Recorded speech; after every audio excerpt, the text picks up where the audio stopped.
ನಮಸ್ಕಾರ ಸ್ನೇಹಿತರೆ ಹಾಗೂ ಪ್ರೀತಿಯ ವಿದ್ಯಾರ್ಥಿಗಳೇ. ಈ ಒಂದು ಪ್ರಥಮ PUC ರಾಜ್ಯಶಾಸ್ತ್ರ ವಿಷಯಕ್ಕೆ ಸಂಬಂಧಿಸಿದಂತೆ ನಾವು ಅಧ್ಯಾಯ 8 ನ್ಯಾಯಾಂಗ ದಿ ಜುಡಿಷಿಯರಿ ಅಂತ ಏನಿದೆ, ಇದರಲ್ಲಿ ಹಿಂದಿನ ಒಂದು ವಿಡಿಯೋದಲ್ಲಿ ನಾವು ಭಾರತದಲ್ಲಿ ನ್ಯಾಯಾಂಗ, ಅದರಲ್ಲಿ ಭಾರತದ ನ್ಯಾಯಾಂಗದ ಲಕ್ಷಣಗಳಾದಂಥ ಏಕೀಕೃತ ನ್ಯಾಯಾಂಗ ವ್ಯವಸ್ಥೆ ಮತ್ತು ಸ್ವತಂತ್ರ ನ್ಯಾಯಾಂಗ ವ್ಯವಸ್ಥೆ ಏನಿದೆ ಅದ್ರ ಬಗ್ಗೆ ನಾವು ತಿಳ್ಕೊಂಡಿದ್ವಿ. ಈ ಒಂದು ವಿಡಿಯೋದಲ್ಲಿ ನಾವು ಭಾರತದ ಸರ್ವೋಚ್ಚ ನ್ಯಾಯಾಲಯ ಸುಪ್ರೀಂ ಕೋರ್ಟ್ ಆಫ್ ಇಂಡಿಯಾ ಅಂತೇನಿದೆ, ಈ ಒಂದು ಅಂಶದ ಬಗ್ಗೆ ನಾವು ತಿಳ್ಕೊಳ್ಳೋಣ. ನಾನು ನಿಮ್ಮ ಸ್ನೇಹಿತ ಸ್ವಾಮಿಗೌಡ HK, ರಾಜ್ಯಶಾಸ್ತ್ರ ಉಪನ್ಯಾಸಕನಾಗಿ ಕಾರ್ಯವನ್ನು ನಿರ್ವಹಿಸ್ತಾ ಇದ್ದೀನಿ. ಈ ಒಂದು ವಿಡಿಯೋ ನೋಡಿದ ನಂತರದಲ್ಲಿ ಈ ಒಂದು ವಿಡಿಯೋ ನಿಮ್ಗೆ ಇಷ್ಟವಾದರೆ ಈ ಒಂದು ವಿಡಿಯೋನ ಲೈಕ್ ಮಾಡಿ, ಹಾಗೆ ನಿಮ್ಮ ಸ್ನೇಹಿತರ ಜೊತೆ ಶೇರ್ ಮಾಡ್ಕೊಳ್ಳಿ. ಹಾಗೆ ಈ ಒಂದು ಚಾನಲ್ ಸಬ್ಸ್ಕ್ರೈಬ್ ಮಾಡ್ಕೊಂಡಿಲ್ಲ ಅಂದರೆ ಈ ಒಂದು ಚಾನಲ್ನ ಸಬ್ಸ್ಕ್ರೈಬ್ ಮಾಡ್ಕೊಳ್ಳೋದನ್ನು ಮರಿಬೇಡಿ. ಹಾಗೆ ಪಕ್ಕದಲ್ಲಿರುವಂಥ ಬೆಲ್ ಬಟನ್ ಕ್ಲಿಕ್ ಮಾಡಿದರೆ ನಾನು ಮಾಡುವಂಥ ಮುಂದಿನ ಎಲ್ಲ ವಿಡಿಯೋಗಳು ನಿಮಗೆ ನೇರವಾಗಿ ಬರಲಿಕ್ಕೆ ಸಾಧ್ಯ ಆಗುತ್ತೆ ಅಂತ ಹೇಳ್ತಾ ನಾವೀಗ ಭಾರತದ ಸರ್ವೋಚ್ಚ ನ್ಯಾಯಾಲಯದ ಬಗ್ಗೆ ತಿಳ್ಕೊಳ್ಳೋಣ ಬನ್ನಿ.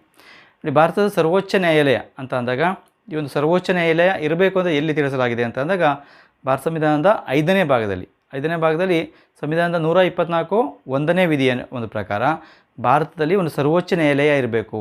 There shall be a supreme court of India ಅಂತ ಹೇಳಿ ಸಂವಿಧಾನದ 124 1ನೇ ವಿಧಿಯಲ್ಲಿ ಹೇಳಿರುವಂಥದ್ದನ್ನು ನಾವು ಗಮನಿಸ್ತೇವೆ. ಹಾಗಾಗಿ ಭಾರತದ ಒಂದು ಇಡೀ ನ್ಯಾಯಾಂಗ ವ್ಯವಸ್ಥೆಯ ತುತ್ತ ತುದಿಯಲ್ಲಿ ಆ ಒಂದು ಇಡೀ ನ್ಯಾಯಿಕ ವ್ಯವಹಾರಗಳನ್ನು ನೋಡ್ಕೊಳ್ಳುವಂಥ ಒಂದು ಆಡಳಿತ ಕೇಂದ್ರವಾಗಿ ಸರ್ವೋಚ್ಚ ನ್ಯಾಯಾಲಯ ಇರುವಂಥದ್ದು ನಾವು ಕಾಣ್ತೇವೆ.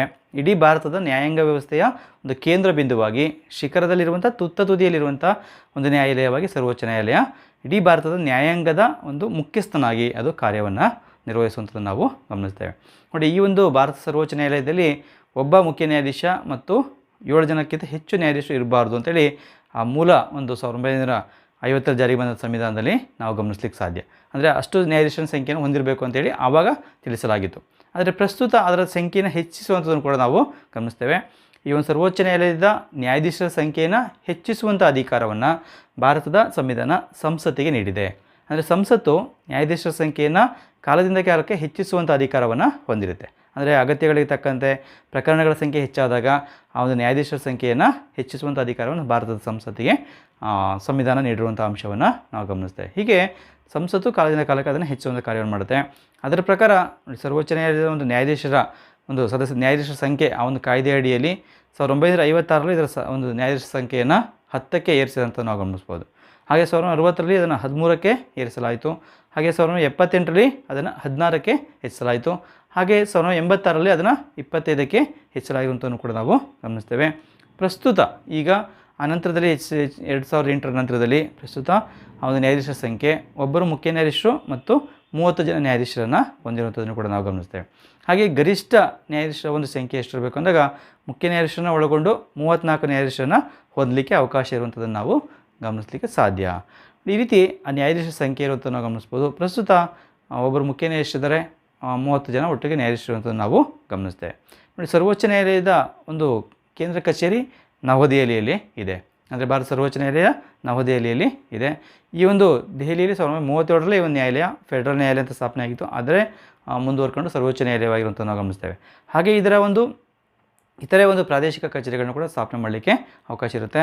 ಅದನ್ನು ಇತರೆ ಒಂದು ರಾಜ್ಯಗಳ ಕೇಂದ್ರ ಒಂದು ರಾಜಧಾನಿಗಳಲ್ಲಿ ಅಥವಾ ಇತರ ಭಾಗಗಳಲ್ಲಿ ಸ್ಥಾಪನೆ ಮಾಡಲಿಕ್ಕೆ ಅವಕಾಶ ಇದೆ. ಆದರೆ ಅದಕ್ಕೆ ರಾಷ್ಟ್ರಪತಿಗಳ ಒಂದು ಅಂಗೀಕಾರವನ್ನು ಪಡ್ಕೊಂಡು ಅದು ಕಾರ್ಯವನ್ನು ನಿರ್ವಹಿಸಬೇಕಾಗುತ್ತೆ. ಹಾಗೆ ನಾವು ನೆಕ್ಸ್ಟ್ ಬರುವಂಥದ್ದು ಪ್ರಮುಖವಾದಂಥ ಒಂದು ಅಂಶ ಅಂದರೆ ನ್ಯಾಯಾಧೀಶರ ಒಂದು ನೇಮಕ, ಅಪಾಯಿಂಟ್ಮೆಂಟ್ ಆಫ್ ದಿ ಜಡ್ಜಸ್ ಅಂತ ಹೇಳಿದೆ. ನೋಡಿ, ಈ ಒಂದು ಸುಪ್ರೀಂ ಕೋರ್ಟ್ನ ನ್ಯಾಯಾಧೀಶರನ್ನು ನೇಮಕ ಮಾಡುವಂಥ ಅಧಿಕಾರ ಯಾರಿಗಿದೆ ಅಂತ ಅಂದಾಗ, ಭಾರತ ಸಂವಿಧಾನದ 124 2ನೇ ವಿಧಿ ಅನ್ವಯ ಸರ್ವೋಚ್ಚ ನ್ಯಾಯಾಲಯದ ಮುಖ್ಯ ನ್ಯಾಯಾಧೀಶರನ್ನು ಮತ್ತು ಇತರ ನ್ಯಾಯಾಧೀಶರನ್ನು ನೇಮಕ ಮಾಡುವಂಥ ಒಂದು ಅಧಿಕಾರ ಭಾರತದ ರಾಷ್ಟ್ರಪತಿಗಳಿಗೆ ಇದೆ. ಅಂದರೆ ಭಾರತದ ರಾಷ್ಟ್ರಪತಿಗಳು ಅವರನ್ನು ನೇಮಕ ಮಾಡುವಂಥ ಅಧಿಕಾರವನ್ನು ಹೊಂದಿರ್ತಾರೆ. ಈ ಒಂದು ನೇಮಕ ಮಾಡುವಂಥ ಸಂದರ್ಭದಲ್ಲಿ ನ್ಯಾಯಾಧೀಶರುಗಳನ್ನು ಸುಪ್ರೀಂ ಕೋರ್ಟ್ ಇತರ ನ್ಯಾಯಾಧೀಶರನ್ನು ನೇಮಕ ಮಾಡುವ ಸಂದರ್ಭದಲ್ಲಿ ಅವರು ಮುಖ್ಯ ನ್ಯಾಯಾಧೀಶರ ಒಂದು ಸಲಹೆಯನ್ನು ಪಡ್ಕೊಳ್ಳುವಂಥದ್ದನ್ನು ಕೂಡ ನಾವು ಗಮನಿಸ್ತೇವೆ. ಹಾಗೆ ಹೈಕೋರ್ಟ್ಗಳ ಒಂದು ನ್ಯಾಯಾಧೀಶರನ್ನು ನೇಮಕ ಮಾಡುವ ಸಂದರ್ಭದಲ್ಲೂ ಕೂಡ ಮುಖ್ಯ ನ್ಯಾಯಾಧೀಶರು ಮತ್ತು ಇತರ ನ್ಯಾಯಾಧೀಶಗಳ ಸಲಹೆಯನ್ನು ಪಡ್ಕೊಂಡು ನೇಮಕ ಮಾಡುವಂಥದ್ದನ್ನು ನಾವು ಗಮನಿಸ್ತೇವೆ. ಹಾಗೆ ಇತರ ನ್ಯಾಯಾಧೀಶರು ನೇಮಕ ಮಾಡುವ ಸಂದರ್ಭದಲ್ಲಿ ಕೊಲಿಜಿಯಂ ಸಿಸ್ಟಮ್ ಅಂತ ಇರುತ್ತೆ. ಆ ಒಂದು ವ್ಯವಸ್ಥೆಗೆ ಅನುಗುಣವಾಗಿ ಹಾಗೆ ಇತರೆ ಒಂದು ಆಯೋಗಗಳಿಂದ ಅವುಗಳಿಗೆ ಒಂದು ಶಿಫಾರಸುಗಳಿಗೆ ಅನುಗುಣವಾಗಿ ಅವರು ಕಾರ್ಯನಿರ್ವಹಿಸುವಂಥದ್ದನ್ನು ಕೂಡ ನಾವು ಗಮನಿಸ್ತೇವೆ. ನೇಮಕ ಮಾಡುವಂಥ ಅಧಿಕಾರವನ್ನು ರಾಷ್ಟ್ರಪತಿಗಳು ಹೊಂದಿರುವಂಥದ್ದನ್ನು ಕೂಡ ನಾವು ಗಮನಿಸ್ತೇವೆ. ನೋಡಿ, ಭಾರತದ ಮುಖ್ಯ ನ್ಯಾಯಾಧೀಶರ ಒಂದು ಸ್ಥಾನ ಖಾಲಿಯಾದಂಥ ಸಂದರ್ಭದಲ್ಲಿ ಅಥವಾ ತೆರವಾದಂಥ ಸಂದರ್ಭದಲ್ಲಿ ರಾಷ್ಟ್ರಪತಿಗಳು ಇತರ ನ್ಯಾಯಾಧೀಶರಲ್ಲಿ ಹಿರಿಯ ನ್ಯಾಯಾಧೀಶರು ಯಾರಿರ್ತಾರೆ ಅವರನ್ನು ಸಾಮಾನ್ಯವಾಗಿ ಸೇವಾ ಹಿರಿತನದ ಆಧಾರದಲ್ಲಿ ನೇಮಕ ಮಾಡ್ಕೊಂಡು ಬಂದಿರುವಂಥದ್ದು ನಾವು ಗಮನಿಸ್ತೇವೆ. 1973ರ ಒಂದು ಅವಧಿಯಲ್ಲಿ ಎನ್ ರೇ ಅವರನ್ನು ಭಾರತದ ಮುಖ್ಯ ನ್ಯಾಯಾಧೀಶರಾಗಿ ನೇಮಕ ಮಾಡಿದಾಗ ಆ ಸಂದರ್ಭದಲ್ಲಿ ಸೇವಾ ಹಿರಿತನವನ್ನು ಕಡೆಗಣಿಸಿ ನೇಮಕ ಮಾಡಿದಂಥ ಅಂಶವನ್ನು ಕೂಡ ಗಮನಿಸ್ಬೋದು. ಆದರೆ ಆನಂತರದಲ್ಲಿ ನೇಮಕಾತಿಗಳನ್ನ ಮಾಡುವ ಸಂದರ್ಭದಲ್ಲಿ ಸಾಮಾನ್ಯವಾಗಿ ಸೇವಾ ಹಿರಿತನದ ಆಧಾರದಲ್ಲಿ ನೇಮಕ ಬಂದಿರುವಂಥದ್ದನ್ನು ನಾವು ಗಮನಿಸ್ತೇವೆ. ಅಂದರೆ ಇತರ ನ್ಯಾಯಾಧೀಶರಲ್ಲಿ ಯಾರು ಹಿರಿಯರಾಗಿರ್ತಾರೆ ಅವರನ್ನೇ ಮುಖ್ಯ ನ್ಯಾಯಾಧೀಶರನ್ನಾಗಿ ನೇಮಕ ಮಾಡುವಂಥ ಒಂದು ವ್ಯವಸ್ಥೆಯನ್ನು ರೂಪಿಸ್ಕೊಂಡು ಬಂದಿರುವಂಥದ್ದನ್ನು ಕೂಡ ನಾವು ಗಮನಿಸ್ಬೋದು. ಹಾಗೆ ಸುಪ್ರೀಂ ಕೋರ್ಟ್ನ ನ್ಯಾಯಾಧೀಶ ಆಗಬೇಕು ಅಂದರೆ ಯಾವ ಅರ್ಹತೆಗಳನ್ನು ಹೊಂದಿರಬೇಕಾಗತ್ತೆ, ವಾಟ್ ಆರ್ ದ ಕ್ವಾಲಿಫಿಕೇಷನ್ ಅಂತ ನಾವು ನೋಡುವ ಸಂದರ್ಭದಲ್ಲಿ ಆ ಒಂದು ಸುಪ್ರೀಂ ಕೋರ್ಟ್ ನ್ಯಾಯಾಧೀಶ ಆಗಬೇಕು ಅಂತಂದರೆ ಭಾರತ ಸಂವಿಧಾನದ 124 ಮೂರನೇ ವಿಧಿಯನ್ವಯ ಸುಪ್ರೀಂ ಕೋರ್ಟ್ ನ್ಯಾಯಾಧೀಶ ಆಗಲಿಕ್ಕೆ ಯಾವ ಅರ್ಹತೆಗಳನ್ನು ಹೊಂದಿರಬೇಕು? ಮೊದಲನೇದಾಗಿ ಭಾರತದ ಪ್ರಜೆಯಾಗಿರಬೇಕಾಗತ್ತೆ. ಅಂದರೆ ಅವರು ಭಾರತದ ಪ್ರಜೆಯಾಗಿದ್ದರೆ ಮಾತ್ರ ಅವರು ಸುಪ್ರೀಂ ಕೋರ್ಟ್ ನ್ಯಾಯಾಧೀಶಾಗಿ ನೇಮಕ ಆಗಲಿಕ್ಕೆ ಅವಕಾಶ ಇರುತ್ತೆ, ಮೊದಲನೇ ಅರ್ಹತೆ. ಹಾಗೆ ಎರಡನೇ ಅರ್ಹತೆ ಅಂತ ನಾವು ನೋಡುವ ಸಂದರ್ಭದಲ್ಲಿ ಕನಿಷ್ಠ 5 ವರ್ಷಗಳ ಕಾಲ ಉಚ್ಚ ನ್ಯಾಯಾಲಯ ಅಥವಾ ಯಾವುದಾದರೂ ಉಚ್ಚ ನ್ಯಾಯಾಲಯಗಳಲ್ಲಿ ನ್ಯಾಯಾಧೀಶರಾಗಿ ಸೇವೆಯನ್ನು ಸಲ್ಲಿಸಿರಬೇಕಾಗುತ್ತೆ. ಅಂದರೆ ಒಂದೇ ಉಚ್ಚ ನ್ಯಾಯಾಲಯದ ಕಾಲ ಅವರು 5 ವರ್ಷಗಳ ಕಾಲ ನಿರಂತರವಾಗಿ ಸೇವೆಯನ್ನು ಸಲ್ಲಿಸಿರ್ಬೋದು ನ್ಯಾಯಾಧೀಶರಾಗಿ, ಅಥವಾ ಯಾವುದಾದ್ರು ಒಂದು ಅಥವಾ ಎರಡಕ್ಕಿಂತ ಹೆಚ್ಚು ನ್ಯಾಯಾಲಯಗಳು ಕೂಡ ಒಟ್ಟಾರೆಯಾಗಿ ಅವರು 5 ವರ್ಷಗಳ ಕಾಲ ಸೇವೆಯನ್ನು ಸಲ್ಲಿಸಿದರೆ ಅವರು ಸುಪ್ರೀಂ ಕೋರ್ಟ್ ನ್ಯಾಯಾಧೀಶರಾಗಿ ನೇಮಕ ಆಗಲಿಕ್ಕೆ ಒಂದು ಅರ್ಹತೆಯನ್ನು ಪಡ್ಕೊಳ್ತಾರೆ. ಅಥವಾ ಈ ಅರ್ಹತೆಯನ್ನು ಹೊಂದಿಲ್ಲ ಅಂದರೆ ಒಂದು ವೇಳೆ ಅಥವಾ ನಾವು ಇನ್ನೂ ಇತರ ಅರ್ಹತೆಗಳು ನೋಡ್ಬೋದು. ಮೂರನೇ ಒಂದು ಅರ್ಹತೆ ಅಂತ ಅಂದಾಗ ಉಚ್ಚ ನ್ಯಾಯಾಲಯದಲ್ಲಿ ಅಥವಾ ನ್ಯಾಯಾಲಯಗಳಲ್ಲಿ ಕನಿಷ್ಠ 10 ವರ್ಷಗಳ ಕಾಲ ವಕೀಲರಾಗಿ ಸೇವೆಯನ್ನು ಸಲ್ಲಿಸಿರಬೇಕಾಗುತ್ತೆ. ಅಂದರೆ ಒಂದು ಉಚ್ಚ ನ್ಯಾಯಾಲಯದಲ್ಲಿ ಸೇವೆ ಸಲ್ಲಿಸಿರ್ಬೋದು ಅಥವಾ ಒಂದಕ್ಕಿಂತ ಹೆಚ್ಚು ಉಚ್ಚ ನ್ಯಾಯಾಲಯಗಳಲ್ಲಿ ಕನಿಷ್ಠ 10 ವರ್ಷಗಳ ಕಾಲ ಅವರು ವಕೀಲರಾಗಿ ಸೇವೆಯನ್ನು ಸಲ್ಲಿಸಿದಂಥ ಅನುಭವವನ್ನು ಹೊಂದಿರಬೇಕಾಗುತ್ತೆ. ಹಾಗೆ ಇದರಲ್ಲಿ ಇಲ್ಲ ಅಂತಂದರೆ ಅಥವಾ ನಾವು ನೋಡುವ ಸಂದರ್ಭದಲ್ಲಿ ಭಾರತದ ರಾಷ್ಟ್ರಪತಿಯವರ ಅಭಿಪ್ರಾಯದಲ್ಲಿ ಖ್ಯಾತ ನ್ಯಾಯಶಾಸ್ತ್ರಜ್ಞರಾಗಿರಬೇಕಾಗುತ್ತದೆ. ನೋಡಿ, ಈ 3 ಅರ್ಹತೆಗಳಲ್ಲಿ ಕೊನೆಯ 3 ಅರ್ಹತೆಗಳಿಂದ ಇವುಗಳಲ್ಲಿ ಯಾವುದಾದ್ರೂ ಅರ್ಹತೆ ಇರ್ಬೋದು. ಅಂದರೆ ಅವರು 5 ವರ್ಷಗಳ ಕಾಲ ನ್ಯಾಯಾಧೀಶರಾಗಿ ಸೇವೆ ಸಲ್ಲಿಸಿರ್ಬೋದು ಅಂಥವ್ರನ್ನ, ಅಂದರೆ ಉಚ್ಚ ನ್ಯಾಯಾಲಯದಲ್ಲಿ, ಅಥವಾ 10 ವರ್ಷಗಳ ಕಾಲ ಉಚ್ಚ ನ್ಯಾಯಾಲಯಗಳಲ್ಲಿ ವಕೀಲರಾಗಿ ಸೇವೆ ಸಲ್ಲಿಸಿರ್ಬೋದು, ಅಥವಾ ರಾಷ್ಟ್ರಪತಿಗಳ ಅಭಿಪ್ರಾಯದಲ್ಲಿ ಅವರು ಖ್ಯಾತ ನ್ಯಾಯಶಾಸ್ತ್ರಜ್ಞರಾಗಿರ್ಬೋದು. ಅಂದರೆ ಅಂಥವರ 3 ಅರ್ಹತೆಗಳಲ್ಲಿ ಒಂದು ಅರ್ಹತೆ ಇದ್ದರೆ ಅವರು ನೇಮಕ ಮಾಡಲಿಕ್ಕೆ ಸಾಧ್ಯ ಇರುತ್ತೆ. ಹಾಗಾಗಿ ಭಾರತ ಪ್ರಜೆ ಆಗಿರಬೇಕು. ಹಾಗೆ ಇತರೆ 3 ಅರ್ಹತೆಗಳಿಂದ ಅವುಗಳಲ್ಲಿ ಯಾವುದಾದ್ರು ಒಂದು ಅರ್ಹತೆಯನ್ನು ಹೊಂದಿದರೆ ಅವರನ್ನು ಭಾರತ ರಾಷ್ಟ್ರಪತಿಗಳು ನೇಮಕ ಮಾಡಲಿಕ್ಕೆ ಸಾಧ್ಯ ಆಗುತ್ತೆ. ಹಾಗೆಯೇ ಅವರ ಅಧಿಕಾರಾವಧಿಯ ಬಗ್ಗೆ ನೋಡುವ ಸಂದರ್ಭದಲ್ಲಿ ಸುಪ್ರೀಂ ಕೋರ್ಟ್ನ ನ್ಯಾಯಾಧೀಶರ ಒಂದು ಟರ್ಮ್ ಆಫ್ ಆಫೀಸ್ ಅಂದರೆ ಅಧಿಕಾರಾವಧಿ ಎಷ್ಟಿರುತ್ತೆ ನೋಡುವಾಗ ನೋಡಿ, ಸಂವಿಧಾನದ 124 ಎರಡನೇ ವಿಧಿಯನ್ವಯ ಸರ್ವೋಚ್ಚ ನ್ಯಾಯಾಲಯದ ನ್ಯಾಯಾಧೀಶರಾಗಿ ನೇಮಕಗೊಂಡವರು ತಮ್ಮ 65ನೇ ವಯಸ್ಸು ತಲುಪುವವರೆಗೆ ಅಧಿಕಾರಾವಧಿಯನ್ನು ಹೊಂದಿರ್ತಾರೆ. ಅಂದರೆ ಅವರ ಒಂದು ನಿಗದಿತ ಅಧಿಕಾರಾವಧಿ 5 ವರ್ಷ ಅಥವಾ 6 ವರ್ಷ ಅಂತ ನಿಗದಿಪಡಿಸಿಲ್ಲ, ಬದಲಾಗಿ ಅವರಿಗೆ 65 ವರ್ಷ ತುಂಬುವವರೆಗೆ ನಿವೃತ್ತಿಯ ವಯಸ್ಸನ್ನು ನಿಗದಿಪಡಿಸಲಾಗಿದೆ. 65 ವರ್ಷ ತುಂಬಿದ ನಂತರ ಅವರು ನಿವೃತ್ತಿಯನ್ನು ಹೊಂದ್ತಾರೆ ಎಂಬಂಥ ಅಂಶವನ್ನು ನಾವಿಲ್ಲಿ ಗಮನಿಸಬೇಕಾಗತ್ತೆ. ಹಾಗೆ ಇವರ ಒಂದು ಅವಧಿಯಲ್ಲಿ ಭಾರತದ ಒಂದು ಮುಖ್ಯ ರಾಷ್ಟ್ರಪತಿಗಳ ಪೂರ್ವಾನುಮತಿಯೊಂದಿಗೆ ನಿವೃತ್ತಿಯಾಗಿರುವಂಥ ಒಂದು ನ್ಯಾಯಾಧೀಶರನ್ನು ಕೂಡ ಸರ್ವೋಚ್ಚ ನ್ಯಾಯಾಲಯದಾಗ ನ್ಯಾಯಾಧೀಶರಾಗಿ ಒಂದು ಮುಂದುವರಿಯುವಂತೆ, ಅದರ ಕಾರ್ಯನಿರ್ವಹಿಸುವಂತೆ ಒಂದು ಭಾರತದ ಸರ್ವೋಚ್ಚ ನ್ಯಾಯಾಲಯದ ಮುಖ್ಯ ನ್ಯಾಯಾಧೀಶರು ಕೋರ್ಕೊಳ್ಳಿಕ್ಕೆ ಅವಕಾಶ ಇರುತ್ತೆ. ಅಂದರೆ ಅವರು ನಿವೃತ್ತಿಯಾಗಿರ್ತಾರೆ 65 ವರ್ಷಕ್ಕೆ, ಆನಂತರದಲ್ಲೂ ಕೂಡ ಅವರ ಒಂದು ಅವಧಿಯನ್ನು ವಿಸ್ತರಿಸುವಂಥ ಅಧಿಕಾರವನ್ನು ಭಾರತದ ರಾಷ್ಟ್ರಪತಿಗಳ ಒಂದು ಅನುಮತಿಯೊಂದಿಗೆ ಸುಪ್ರೀಂ ಕೋರ್ಟ್ನ ಮುಖ್ಯ ನ್ಯಾಯಾಧೀಶರು ಹೊಂದಿರ್ತಾರೆ. ಪ್ರಕರಣಗಳ ಒಂದು ಇತ್ಯರ್ಥ ನಡೆಯುವ ಸಂದರ್ಭದಲ್ಲಿ ಅವರು ಮಧ್ಯದಲ್ಲೇ ನಿವೃತ್ತಿ ಆದರೆ ಅಂಥ ಸಂದರ್ಭದಲ್ಲಿ ವಿಸ್ತರಿಸ್ಬೋದು ಅವ್ರದ್ದು ಅವಧಿಯನ್ನು, ಅಥವಾ ಪ್ರಕರಣಗಳ ಸಂಖ್ಯೆ ಹೆಚ್ಚಾಗಿದ್ದಾಗ ನಿವೃತ್ತ ನ್ಯಾಯಾಧೀಶರನ್ನು ಒಂದು ಕಾರ್ಯನಿರ್ವಹಿಸುವಂತೆ ಕೋರ್ಕೊಳ್ಳಿಕ್ಕೆ ಅವಕಾಶ ಇರುವಂಥದ್ದನ್ನು ಕೂಡ ನಾವು ಗಮನಿಸ್ತೇವೆ. ಹಾಗೆ ನ್ಯಾಯಾಧೀಶರು ಅವಧಿಗೆ ಮುಂಚೆನೇ ತಮ್ಮ ರಾಜೀನಾಮೆಯನ್ನು ಭಾರತದ ರಾಷ್ಟ್ರಪತಿಗಳಿಗೆ ಸಲ್ಲಿಸಿ ತಮ್ಮ ಸ್ಥಾನವನ್ನು ತ್ಯಜಿಸಲಿಕ್ಕೆ ಅವಕಾಶ ಇರುತ್ತೆ. ಹಾಗಾಗಿ ಭಾರತ ರಾಷ್ಟ್ರಪತಿಗಳಿಗೆ ತಮ್ಮ ರಾಜೀನಾಮೆಯನ್ನು ನೀಡಿ ಅವರು ತಮ್ಮ ಒಂದು ನ್ಯಾಯಾಧೀಶ ಸ್ಥಾನವನ್ನು ತ್ಯಜಿಸಲಿಕ್ಕೆ ಕೂಡ ಅವಕಾಶ ಇರುವಂಥದ್ದನ್ನು ನಾವು ಗಮನಿಸ್ಬೋದು. ಹಾಗೆ ಪದಚ್ಯುತಿ ವಿಧಾನ, ಒಂದು ವೇಳೆ ಸುಪ್ರೀಂ ಕೋರ್ಟ್ ನ್ಯಾಯಾಧೀಶರು ಒಂದು ತಪ್ಪು ಮಾಡಿದಾಗ ಅಥವಾ ಅಸಭ್ಯ ವರ್ತನೆ ತೋರಿಸಿದಾಗ ಅವರ ಮೇಲೆ ಯಾವ ರೀತಿ ಕ್ರಮವನ್ನು ಕೈಗೊಂಡು ಅವರನ್ನು ಪದಚ್ಯುತಿಗೊಳಿಸ್ಬೋದು ಅಂತ ನಾವು ನೋಡುವ ಸಂದರ್ಭದಲ್ಲಿ ಸಂವಿಧಾನದ 124 4ನೇ ವಿಧಿಯನ್ವಯ ಈ ಒಂದು ಸರ್ವೋಚ್ಚ ನ್ಯಾಯಾಲಯದ ನ್ಯಾಯಾಧೀಶರನ್ನು ಸಾಬೀತಾದ ದುರ್ವರ್ತನೆ, ಪ್ರೂವ್ಡ್ ಮಿಸ್ಬಿಹೇವಿಯರ್ ಅಥವಾ ಅಸಾಮರ್ಥ್ಯ ಅಂದರೆ ಇನ್ಕೇಪಬಿಲಿಟಿ ಅಂತ ಅಥವಾ ಹೇಳ್ತೇವೆ, ಅದಕ್ಕೆ ಅನುಗುಣವಾಗಿ ಅವರನ್ನು ಒಂದು ವಜಾಗೊಳಿಸಲಿಕ್ಕೆ ಸಾಧ್ಯ ಇರುವಂಥದ್ದು ನಾವು ಕಾಣ್ತೇವೆ. ಅಥವಾ ಸಂವಿಧಾನಕ್ಕೆ ವಿರುದ್ಧವಾಗಿ ಅವರು ವರ್ತಿಸಿದಾಗ ಅಥವಾ ಅವರ ದುರ್ವರ್ತನೆಯನ್ನು ತೋರಿಸಿದ ಸಂದರ್ಭದಲ್ಲಿ ಅಸಾಮರ್ಥ್ಯದ ಆಧಾರದಲ್ಲಿ ಅವರನ್ನು ವಜಾಗೊಳಿಸಲಿಕ್ಕೆ ಸಾಧ್ಯ. ಆದರೆ ಸುಪ್ರೀಂ ಕೋರ್ಟ್ ನ್ಯಾಯಾಧೀಶರನ್ನು ವಜಾಗೊಳಿಸುವ ಸಂದರ್ಭದಲ್ಲಿ ತುಂಬ ಕಠಿಣವಾದಂಥ ವಿಧಾನವನ್ನು ಅನುಸರಿಸುವಂಥ ನಾವು ಕಾಣ್ತೇವೆ. ಅವರನ್ನು ತುಂಬ ಸುಲಭವಾಗಿ ವಜಾಗೊಳಿಸಲಿಕ್ಕೆ ಸಾಧ್ಯ ಇಲ್ಲ. ಭಾರತ ರಾಷ್ಟ್ರಪತಿಗಳು ಆರೋಪಕ್ಕೊಳಗಾದಂಥ ನ್ಯಾಯಾಧೀಶರನ್ನ ಪದಚ್ಯುತಿಗೊಳಿಸುವಂಥ ಅಧಿಕಾರವನ್ನು ಹೊಂದಿರ್ತಾರೆ. ಅಂದರೆ ಅವರ ಒಂದು ಪದಚ್ಯುತಿಗೊಳಿಸುವಂಥ ಅಧಿಕಾರ ರಾಷ್ಟ್ರಪತಿಗಳಿಗಿದೆ, ಆದರೆ ಸುಲಭವಾದಂಥ ವಿಧಾನದ ಮೂಲಕ ಅವರು ವಜಾಗೊಳಿಸಲಿಕ್ಕೆ ಸಾಧ್ಯ ಇಲ್ಲ. ಇದಕ್ಕೆ ಸಂವಿಧಾನ ಒಂದು ಕಠಿಣವಾದಂಥ ಒಂದು ಪ್ರಕ್ರಿಯೆಯನ್ನು ಅಳವಡಿಸಿಕೊಂಡಿರುವಂಥದ್ದು ನಾವು ಗಮನಿಸ್ತೇವೆ. ನೋಡಿ, ಯಾವ ಒಂದು ನ್ಯಾಯಾಧೀಶರ ವಿರುದ್ಧ ಆರೋಪಗಳು ಬರ್ತಾವೋ ಅಂಥ ಒಂದು ನ್ಯಾಯಾಧೀಶರ ವಿರುದ್ಧ ಸಂಸತ್ತಿನ ಎರಡೂ ಸದನಗಳಲ್ಲಿ ನ್ಯಾಯಾಧೀಶರನ್ನು ವಜಾ ಮಾಡುವಂಥ ಒಂದು ಗೊತ್ತುವಳಿಯನ್ನು ಮಂಡಿಸಬೇಕಾಗತ್ತೆ. ಆ ಗೊತ್ತುವಳಿಯನ್ನು ಮಂಡಿಸಿ ಸದನದಲ್ಲಿ ಒಟ್ಟು ಸದಸ್ಯರಲ್ಲಿ ಬಹುಮತದ ಒಂದು ಆಧಾರದಲ್ಲಿ, ಅಂದರೆ ಒಟ್ಟು ಸದಸ್ಯರೇನಿರ್ತಾರೆ ಆ ಸದಸ್ಯರಲ್ಲಿ ಬಹುಮತ ಬರಬೇಕಾಗತ್ತೆ. ಜೊತೆಗೆ ಸದನದಲ್ಲಿ ಹಾಜರಿದ್ದು ಮತ ಚಲಾಯಿಸುವವರಲ್ಲಿ 3/2 ಬಹುಮತದಿಂದ ಬಹುಮತದ ಮೂಲಕ ನಿರ್ಣಯವನ್ನು ಅಂಗೀಕರಿಸಿದಾಗ ಆಗ ಭಾರತ ರಾಷ್ಟ್ರಪತಿಗಳು ವಜಾಗೊಳಿಸ್ಬೋದು. ಅಂದರೆ ಸದನದ ಒಟ್ಟು ಸದಸ್ಯರಲ್ಲಿ ಅರ್ಧಕ್ಕಿಂತ ಹೆಚ್ಚು, ಹಾಗೆ ಹಾಜರಿದ್ದು ಸದನದಲ್ಲಿ ಮತ ಚಲಾಯಿಸುವಂಥ ಸದಸ್ಯರಲ್ಲಿ 3/2 ಆ ನಿರ್ಣಯದ ಪರವಾಗಿ ಮತ ಚಲಾಯಿಸಬೇಕಾಗತ್ತೆ. ಹಾಗಿದ್ದಾಗ ಮಾತ್ರ ಆ ಎರಡು ಸದನಗಳಲ್ಲಿ ಅದು ಅಂಗೀಕಾರ ಆದರೆ ಆಗ ಭಾರತ ರಾಷ್ಟ್ರಪತಿಗಳು ಆ ಸುಪ್ರೀಂ ಕೋರ್ಟ್ ನ್ಯಾಯಾಧೀಶನ ವಜಾಗೊಳಿಸ್ಲಿಕ್ಕೆ ಸಾಧ್ಯ. ಒಂದು ಸದನದಲ್ಲಿ ಅಂಗೀಕಾರ ಆಗಿ ಇನ್ನೊಂದು ಸದನದಲ್ಲಿ ಅಂಗೀಕಾರ ಆಗಲಿಲ್ಲ ಅಂದಾಗ ಅವರನ್ನ ವಜಾಗೊಳಿಸ್ಲಿಕ್ಕೆ ಸಾಧ್ಯ ಇಲ್ಲ. ಹಾಗಾಗಿ ಎರಡೂ ಸದನಗಳಲ್ಲಿ ಅದು ಅಂಗೀಕಾರ ಆಗಬೇಕಾಗತ್ತೆ. ಹಾಗಿದ್ದಾಗ ಮಾತ್ರ ವಜಾಗೊಳಿಸ್ಲಿಕ್ಕೆ ಸಾಧ್ಯ. ಹಾಗಾಗಿ ಇದು ತುಂಬ ಕಠಿಣವಾದಂಥ ಒಂದು ವಿಧಾನ ಆಗಿರುವಂಥದ್ದನ್ನು ನಾವು ಗಮನಿಸ್ಬೋದು. ಹಾಗಾಗಿ ಅವರಿಗೆ ಸೇವಾ ಭದ್ರತೆ ಇರುತ್ತೆ.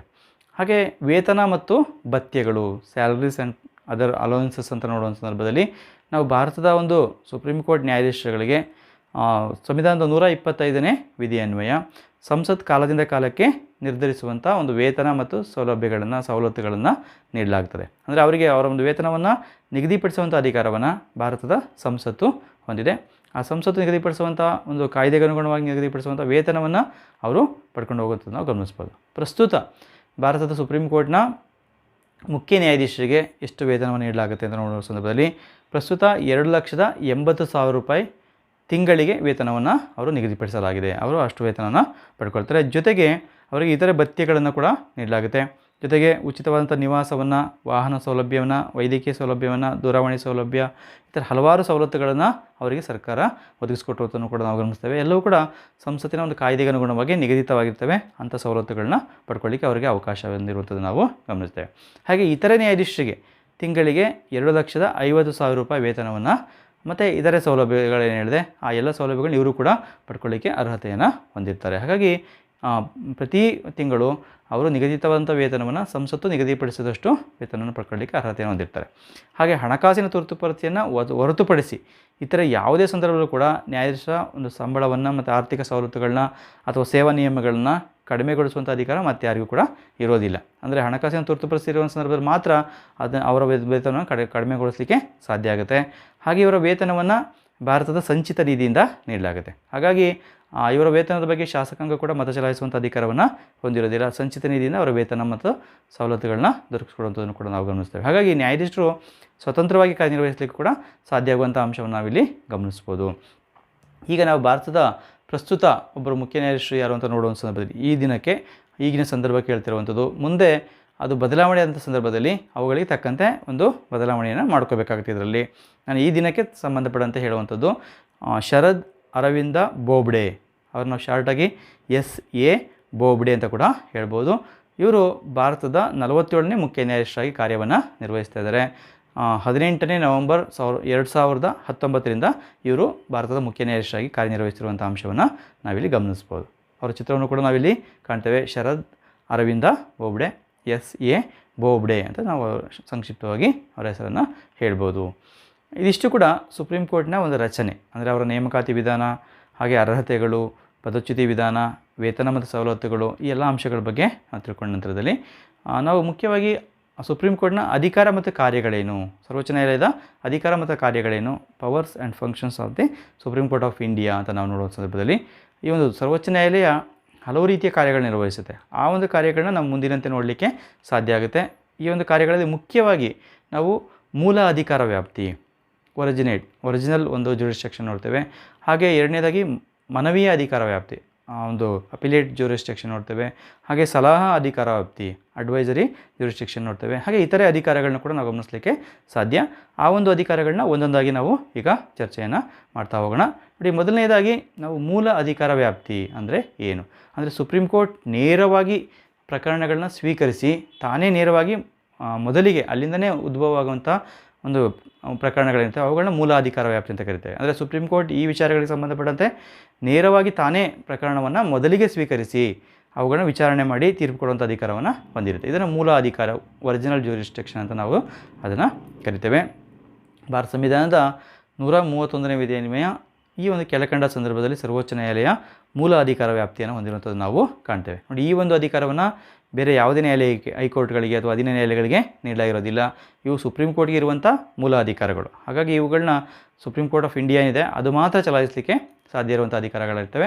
ಅವುಗಳು ಯಾವುದು ಅಂತಂದರೆ, ಮೊದಲನೆಯದಾಗಿ ಭಾರತ ಸರ್ಕಾರ ಮತ್ತು ಒಂದು ಅಥವಾ ಹೆಚ್ಚು ರಾಜ್ಯಗಳ ನಡುವೆ ವಿವಾದಗಳು ಉದ್ಭವಿಸಿದಂಥ ಸಂದರ್ಭದಲ್ಲಿ ಅವುಗಳನ್ನ ಪರಿಹರಿಸುವಂಥ ಒಂದು ಅಧಿಕಾರವನ್ನು ಭಾರತದ ಸರ್ವೋಚ್ಚ ನ್ಯಾಯಾಲಯ ಹೊಂದಿರುತ್ತೆ.